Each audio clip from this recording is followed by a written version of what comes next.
এটা কাজের জন্য প্রযোজ্য হবে। মৌলিক অধিকারগুলো ভারতের নাগরিকদের জন্য সার্বজনীন, মানে সবগুলো মৌলিক অধিকার ভারতের নাগরিকদের জন্য প্রযোজ্য।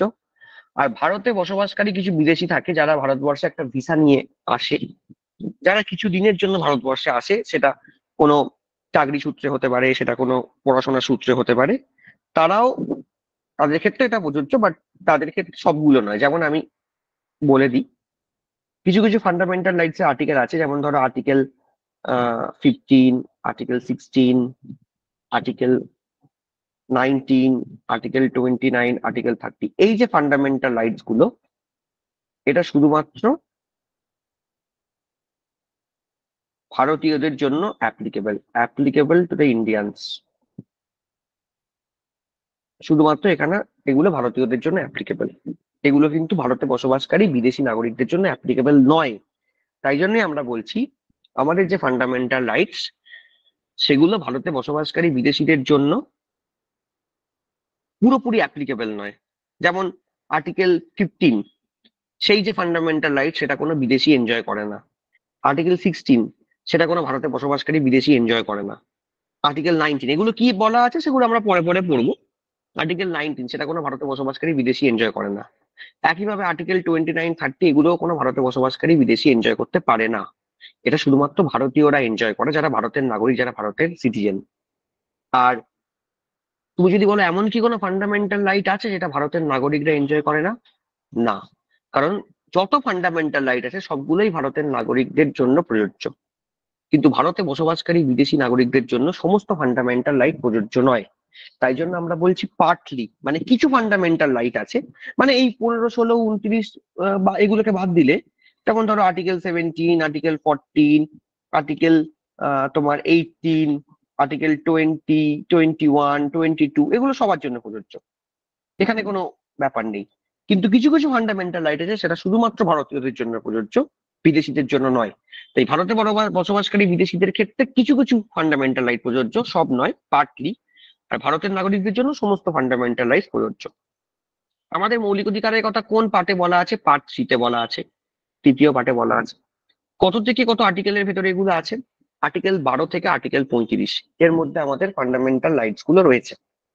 এবার যদি বলে আমাদের মৌলিক অধিকার কতগুলো, অরিজিনালি মানে আমাদের সংবিধান যখন এনফোর্স হয়েছিল তখন আমাদের 7টা মৌলিক অধিকার ছিল। বর্তমানে একটা আছে, এই 6টা।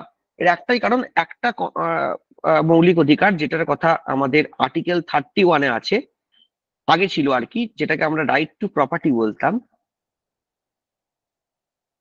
এটা তোমাদের পরীক্ষায় প্রশ্নও আসে। এই যে রাইট টু প্রপার্টি,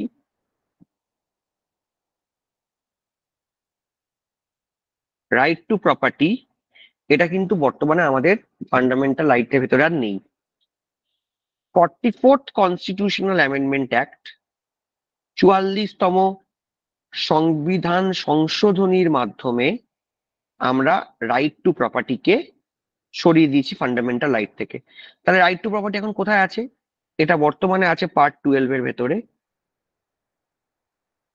আর্টিকেল 300 এর ভেতরে রয়েছে। এটা বর্তমানে একটা লিগাল রাইট, বাট এটা ফান্ডামেন্টাল রাইট নয়। তো ন্যাচারালি 7টা ছিল, সেখান থেকে কমে একটা কমে 6টা হয়ে যাচ্ছে।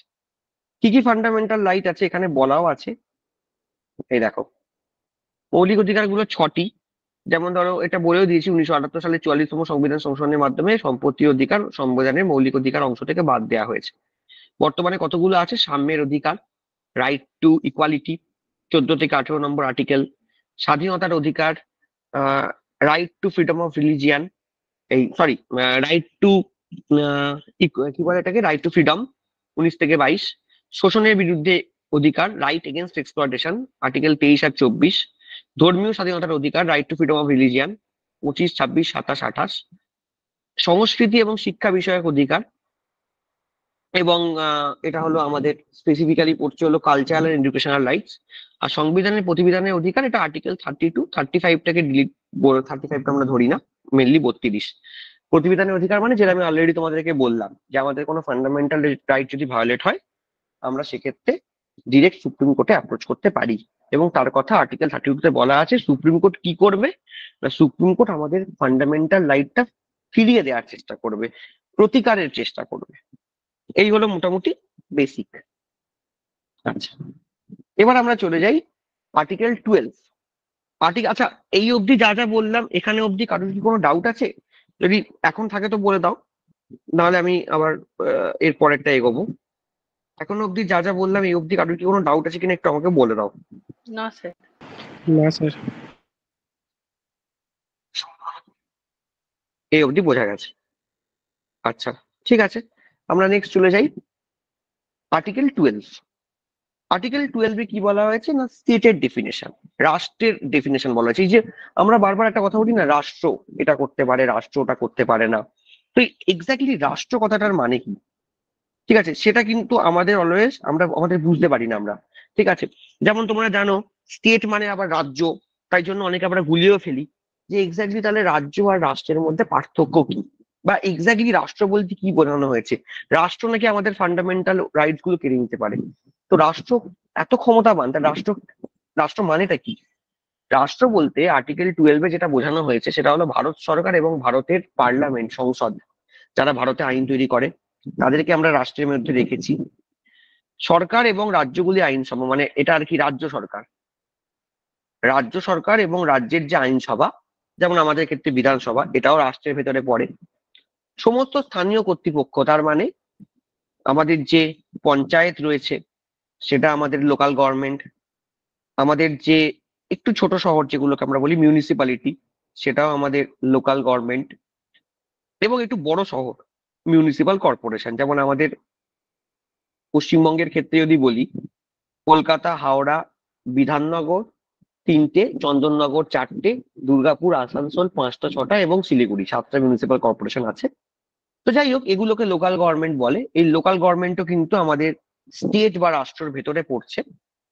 ভারতের অন্যান্য কর্তৃপক্ষ এবং ভারত সরকারের নিয়ন্ত্রণাধীন, মানে যেগুলোকে আমরা, তোমরা জানো, ওই পিএসইউ বলি, পাবলিক সেক্টর ইউনিট বলি, যেমন ধরো state bank, ONGC, NTPC, Damodar valley corporation, Indian oil, এরা সব পিএসইউ এর মধ্যে পড়ে, যার মেজরিটি শেয়ার ভারত সরকারের অধীনে রয়েছে, সেগুলোও রাষ্ট্রের আন্ডারে পড়ে। আর অন্যান্য কর্তৃপক্ষের ভেতরে আমাদের যে জুডিশিয়াল সার্ভিস, জুডিশিয়ারি, সেগুলোও পড়ে। এই হলো রাষ্ট্র। এবার এই রাষ্ট্রের ভেতরে যদি আমাদের কোনো মৌলিক অধিকার মানে কেড়ে নেয়, সেটা যে কেউ, মানে সেটা রাজ্যও কাটতে পারে, সেটা কেন্দ্রও কাটতে পারে, সেটা রাজ্যের কোনো রাজ্যের আইনসভা থেকে তৈরি কোনো আইন কাটতে পারে, কেন্দ্রীয় আইনসভা বা সংসদ বা পার্লামেন্ট থেকে কোনো একটা আইন কাটতে পারে, সেই ক্ষেত্রে কিন্তু আমরা কোর্টের দ্বারস্থ হতে পারি। এই হলো মোটামুটি রাষ্ট্র। রাষ্ট্রের কথা আমাদের এই আর্টিকেল 12 বলা আছে। ঠিক আছে, তোমরা মোটামুটি এইটুকুনি পড়লেই হবে, এটার থেকে অতটা ইম্পর্টেন্ট কিছু না। নেক্সট হলো অনুচ্ছেদ 13 বা আর্টিকেল 13, মৌলিক অধিকারের প্রকৃতি ও গুরুত্ব। অনুচ্ছেদ 13 এছাড়াও আইনসভা দ্বারা প্রণীত সমস্ত আইন প্রদান করে যা মৌলিক অধিকারগুলি কোনটির সাথে অসঙ্গতিপূর্ণ বা অবমাননা করে তা বিচারিক পর্যালোচনার মতবাদের মাধ্যমে বাতিল করা হবে। এই ক্ষমতা বিচার বিভাগকে অর্পণ করা হয়েছে, যা কোনো আইনের লঙ্ঘনের ভিত্তিতে একটি আইনকে অসাংবিধানিক এবং অবৈধ ঘোষণা করতে পারে।